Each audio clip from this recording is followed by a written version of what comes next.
kepada Tuhan atas pemeliharaan yang Tuhan berikan kepada kita. Pada saat ini kita berjumpa kembali, bersama-sama kita bersatu hati untuk memuji dan memuliakan nama Tuhan.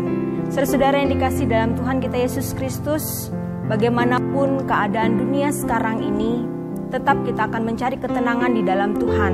Dan hanya di dekat Tuhan saja kita boleh mendapatkan ketenangan dan kekuatan untuk tetap berjalan dalam dunia ini. Di awal ibadah ini saya mengajak kita bersama-sama masuk dalam saat teduh, mempersiapkan diri dan hati kita bersama-sama memuji dan memuliakan nama Tuhan. Mari kita bersaat teduh.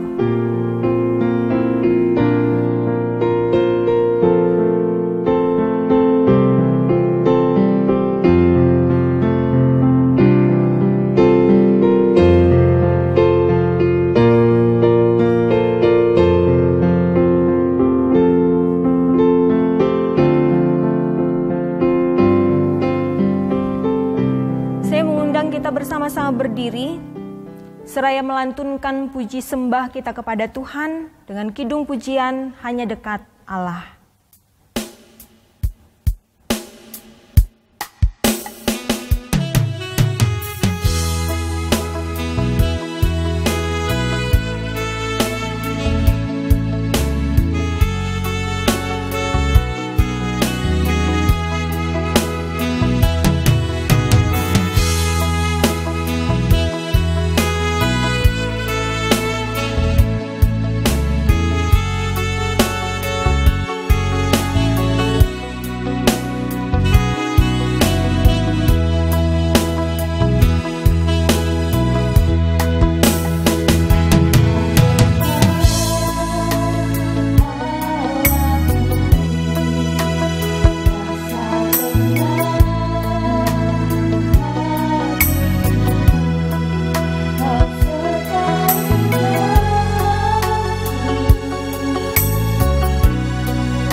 kita habiskan ibadah kita. Pertolongan kita adalah dalam nama Tuhan yang menjadikan langit dan bumi, yang tetap setia untuk selama-lamanya dan tidak meninggalkan perbuatan tangannya. Kasih, karunia, dan damai sejahtera dari Allah Bapa kita dan dari Tuhan Yesus Kristus menyertai kita. Silakan duduk kembali. Kembali kita memuliakan nama Tuhan, nama Yesus yang termulia.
Mari kita rendahkan hati kita bersatu hati di dalam doa. Kita berdoa.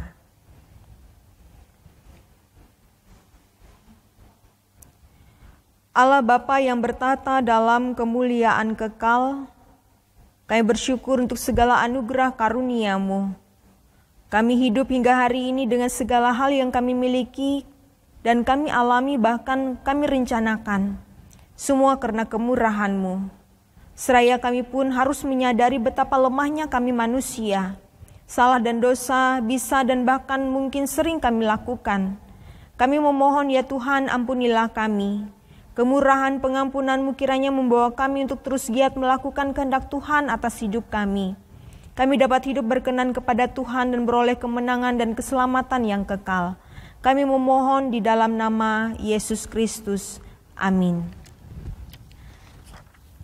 Saudara-saudara yang dikasihi di dalam Tuhan kita Yesus Kristus, pembacaan Alkitab kita pada hari ini sesuai dengan Almanak Nats Gereja Kalimantan Evangelis, terdapat di dalam Perjanjian Lama, yaitu Keluaran pasal 1 ayat 6 sampai pasal 2 ayatnya yang ke-10. Keluaran pasal 1 ayat 6 sampai pasal 2 ayatnya yang ke-10. Saya akan bacakan demikian. Keluaran pasal 1 ayat 6 sampai pasal 2 ayatnya yang ke-10. Kemudian matilah Yusuf serta semua saudara-saudaranya dan semua orang yang seangkatan dengan dia. Orang-orang Israel beranak cucu dan tak terbilang jumlahnya. Mereka bertambah banyak dan dengan dahsyat berlipat ganda sehingga negeri itu dipenuhi mereka. Kemudian bangkitlah seorang raja baru memerintah tanah Mesir yang tidak mengenal Yusuf. Berkatalah raja itu kepada rakyatnya, bangsa Israel itu sangat banyak dan lebih besar jumlahnya daripada kita. Marilah kita bertindak dengan bijaksana terhadap mereka supaya mereka jangan bertambah banyak lagi, dan jika terjadi peperangan, jangan bersekutu nanti dengan musuh kita dan memerangi kita lalu pergi dari negeri ini. Sebab itu pengawas-pengawas Rodi ditempatkan atas mereka untuk menindas mereka dengan kerja paksa. Mereka harus mendirikan bagi Firaun kota-kota perbekalan, yakni Pitom dan Ramses. Tetapi makin ditindas, makin bertambah banyak dan berkembang mereka sehingga orang merasa takut kepada orang Israel itu. Lalu dengan kejam orang Mesir memaksa orang Israel bekerja dan memahitkan hidup mereka dengan pekerjaan yang berat, yaitu mengerjakan tanah liat dan batu bata dan berbagai-bagai pekerjaan di padang. Ya, segala pekerjaan yang dengan kejam dipaksakan orang Mesir kepada mereka itu. Raja Mesir juga memerintahkan kepada bidan-bidan yang menolong perempuan Ibrani, seorang bernama Sifra dan yang lain bernama Pua. Katanya, apabila kamu menolong perempuan Ibrani pada waktu bersalin, kamu harus memperhatikan waktu anak itu lahir. Jika anak laki-laki, kamu harus membunuhnya. Tetapi jika anak perempuan, bolehlah ia hidup. Tetapi bidan-bidan itu takut akan Allah dan tidak melakukan seperti yang dikatakan Raja Mesir kepada mereka dan membiarkan bayi-bayi itu hidup.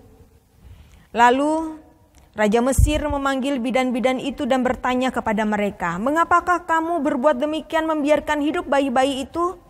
Jawab bidan-bidan itu kepada Firaun, "Sebab perempuan Ibrani tidak sama dengan perempuan Mesir, melainkan mereka kuat. Sebelum bidan datang, mereka telah bersalin." Maka Allah berbuat baik kepada bidan-bidan itu, bertambah banyaklah bangsa itu dan sangat berlipat ganda. Dan karena bidan-bidan itu takut akan Allah, maka ia membuat mereka berumah tangga. Lalu Firaun memberi perintah kepada seluruh rakyatnya, "Lemparkanlah segala anak laki-laki yang lahir bagi orang Ibrani ke dalam sungai Nil.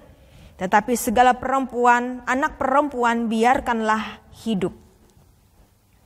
Seorang laki-laki dari keluarga Lewi kawin dengan seorang perempuan Lewi. Lalu mengandunglah ia dan melahirkan seorang anak laki-laki. Ketika dilihatnya bahwa anak itu cantik, disembunyikannya 3 bulan lamanya. Tetapi ia tidak dapat menyembunyikannya lebih lama lagi, sebab itu diambilnya sebuah peti pandan, dipakalnya dengan gala-gala dan ter, diletakkannya bayi itu di dalamnya dan ditaruhnya peti itu di tengah-tengah teberau di tepi sungai Nil. Kakaknya perempuan berdiri di tempat yang agak jauh untuk melihat apakah yang akan terjadi dengan dia. Maka datanglah putri Firaun untuk mandi di sungai Nil. Sedang dayang-dayangnya berjalan-jalan di tepi sungai Nil, lalu terlihatlah olehnya peti yang di tengah-tengah teberau itu, maka disuruhnya hambanya perempuan untuk mengambilnya. Ketika dibukanya, dilihatnya bayi itu, dan tampaklah anak itu menangis sehingga belas kasihanlah ia kepadanya dan berkata, "Tentulah ini bayi orang Ibrani." Lalu bertanyalah kakak anak itu kepada putri Firaun, "Akan kupanggilkan bagi tuan putri seorang inang penyusu dari perempuan Ibrani untuk menyusukan bayi itu bagi tuan putri?" Sahut putri Firaun kepadanya, "Baiklah." Lalu pergilah gadis itu memanggil ibu bayi itu. Maka berkatalah putri Firaun kepada ibu itu, "Bawalah bayi ini dan susukanlah dia bagiku, maka aku akan memberi upah kepadamu." Kemudian perempuan itu mengambil bayi itu dan menyusuinya.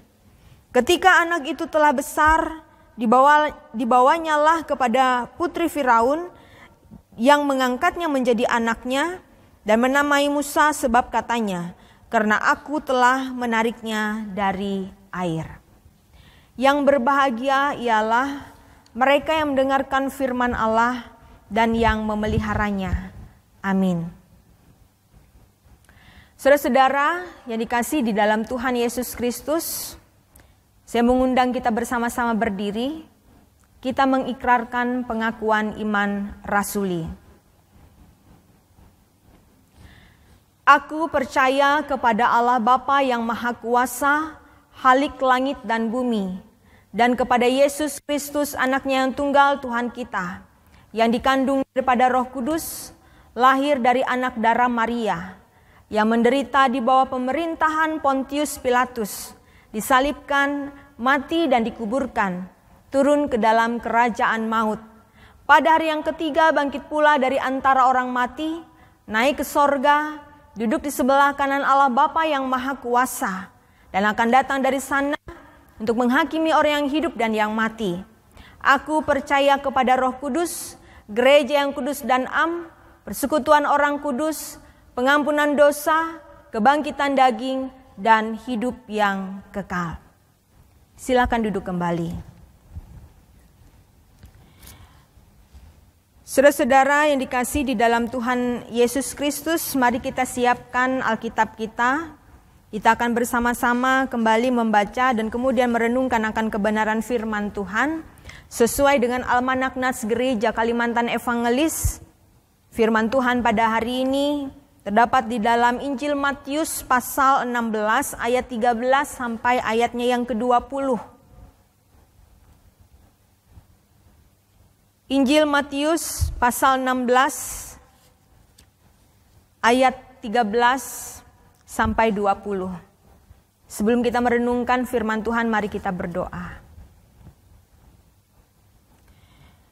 Biarlah firman yang sebentar lagi akan kami baca dan kami renungkan bersama-sama ya Tuhan. Ini benar-benar menjadi bagian bagaimana kami untuk dapat mengenal Engkau sebagai Tuhan dan Juru Selamat kami. Tidak hanya mengenal, tetapi kami mengakui kuasa-Mu, percaya akan Engkau, bahwa Engkau adalah Tuhan dan Juru Selamat kami, dan melakukan kebenaran dalam hidup ini. Kami memohon di dalam nama Yesus Kristus. Amin. Matius pasal 16 ayat 13 sampai ayat 20 dengan perikop pengakuan Petrus. Setelah Yesus tiba di daerah Kaisarea Filipi, ia bertanya kepada murid-muridnya, kata orang, siapakah anak manusia itu? Jawab mereka, ada yang mengatakan Yohanes Pembaptis, ada juga yang mengatakan Elia, dan ada pula yang mengatakan Yeremia atau salah seorang dari para nabi. Lalu Yesus bertanya kepada mereka, tetapi apa katamu, siapakah aku ini? Maka jawab Simon Petrus, engkau adalah Mesias, anak Allah yang hidup. Kata Yesus kepadanya, berbahagialah engkau Simon bin Yunus, sebab bukan manusia yang menyatakan itu kepadamu, melainkan Bapa-Ku yang di sorga. Dan aku pun berkata kepadamu, engkau adalah Petrus, dan di atas batu karang ini aku akan mendirikan jemaatku, dan alam maut tidak akan menguasainya. Kepadamu akan kuberikan kunci kerajaan sorga. Apa yang kau ikat di dunia ini akan terikat di sorga, dan apa yang kau lepaskan di dunia ini akan terlepas di sorga. Lalu Yesus melarang murid-muridnya supaya jangan memberitahukan kepada siapapun bahwa ia Mesias. Amin. Salam saudara-saudara. Saudara-saudara yang dikasihi dalam Tuhan kita Yesus Kristus, kalau saya bertanya kepada saudara, siapa saya? Masing-masing orang tentunya memiliki pengenalan yang berbeda. Semakin dekat saudara dengan saya, maka semakin lagi saudara mampu mendeskripsikan siapa saya. Sebaliknya saudara-saudara, jika saudara tidak mengenal saya, apalagi sampai tidak mengenal secara dekat, maka semakin sulit bagi saudara untuk mendeskripsikan siapa saya. Bahkan mungkin saudara akan menjelaskan siapa saya bukan berdasarkan pengenalan saudara kepada saya, tetapi kata si A, kata si B. Saudara-saudara, kata bijak katakan, tak kenal maka tak sayang. Ini ada benarnya juga. Pengenalan yang baik akan seseorang akan memampukan seseorang memiliki keintiman rasa atau ikatan batin yang satu dengan yang lainnya. Yesus pernah bertanya tentang siapa saya kepada murid-muridnya ketika mereka berada di Kaisarea Filipi. Kata si Anu, Yohanes Pembaptis. Kata si Anu, si Elia. Ada yang bilang juga Yeremia, dan ada juga yang bilang ia adalah salah seorang dari para nabi.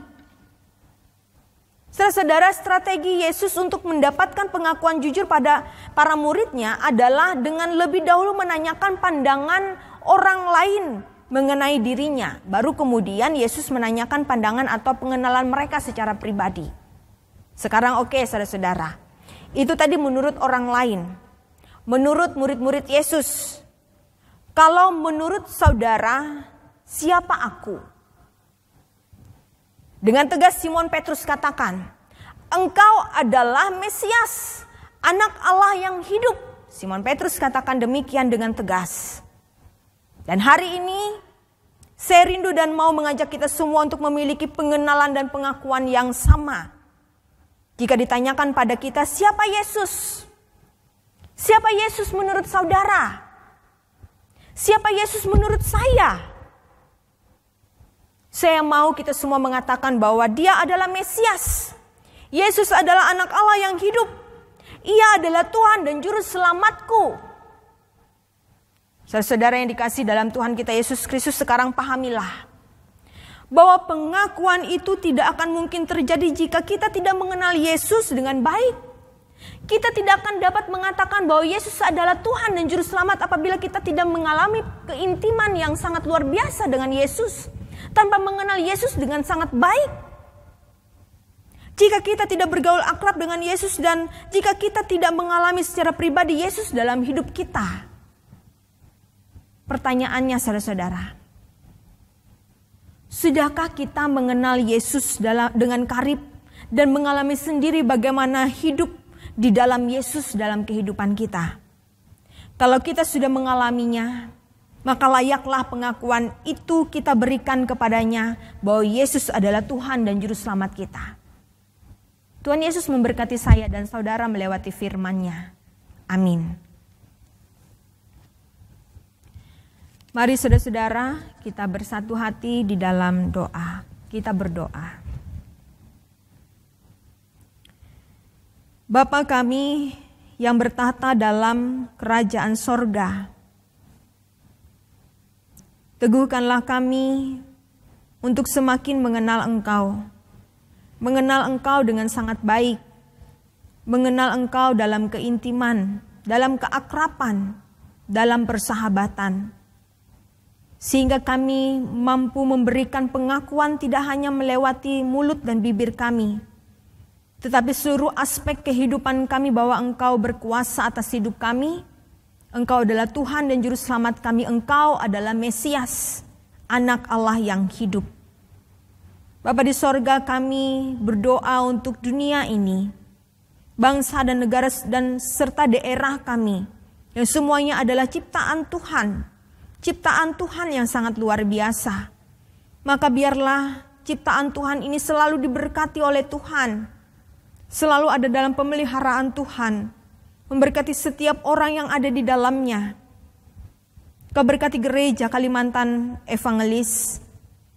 Dari sinode, resort-resort, jemaat-jemaat dan setiap bidang pelayanan yang kami lakukan di tengah-tengah GKE yang kami cintai ini. Biar semuanya apa yang kami lakukan tertuju kepada kemuliaan nama Tuhan. Kami berdoa untuk seluruh umat Tuhan di seluruh muka bumi ini. Secara khusus bagi jemaat Tuhan. Kiranya semakin mengenal mengaku dan mengikut Engkau dengan kesungguhan hati. Dalam pergumulan apapun, kami tetap teguh iman kami dalam Tuhan. Dan kami menyerahkan hari-hari kehidupan kami ke depan dalam tangan kasih setia-Mu. Doa yang kami ucapkan, bahkan yang tersisa dalam hati kami yang tak mampu kami rangkaikan dengan kata-kata, kami menyerahkannya di dalam nama Yesus Kristus Tuhan dan Juru Selamat kami yang mengajarkan kami berdoa demikian. Bapa kami yang di sorga, dikuduskanlah nama-Mu, datanglah kerajaan-Mu, jadilah kehendak-Mu di bumi seperti di sorga. Berilah kami pada hari ini makanan kami yang secukupnya, dan ampunilah kami akan kesalahan kami, seperti kami juga mengampuni orang yang bersalah kepada kami. Janganlah membawa kami dalam pencobaan, tetapi lepaskanlah kami daripada yang jahat. Karena Engkau yang punya kerajaan dan kuasa dan kemuliaan sampai selama-lamanya. Amin. Saudara-saudara yang dikasihi dalam Tuhan Yesus Kristus, firman Tuhan katakan dalam 1 Tawarik pasal 16 ayat 29 demikian. Berilah kepada Tuhan kemuliaan namanya, bawalah persembahan dan masuklah menghadap Dia. Sujudlah menyembah kepada Tuhan dengan berhiaskan kekudusan. Mari kita tenang, bersama-sama kita berdoa. Kami bersyukur dan berterima kasih kepadamu atas setiap berkat kemurahan-Mu atas hidup kami. Ajarkan kami untuk senantiasa bersyukur, dan saat ini kami hendak menyatakan syukur kami dengan memberikan persembahan. Terimalah ya Tuhan dan berkatilah, kami menyerahkannya di dalam nama Yesus Kristus Tuhan dan Juru Selamat kami. Amin. Mari kita berikan yang terbaik bagi Tuhan.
Arahkan hati kita kepada Tuhan dan terimalah berkat Tuhan.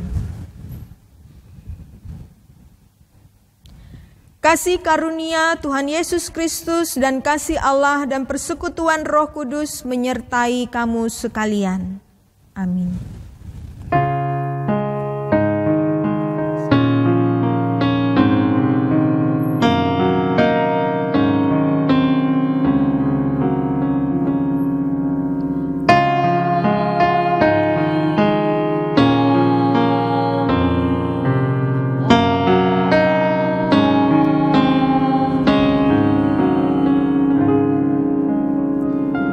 Ibadah kita selesai. Tuhan Yesus memberkati kita sekalian. Salam sehat.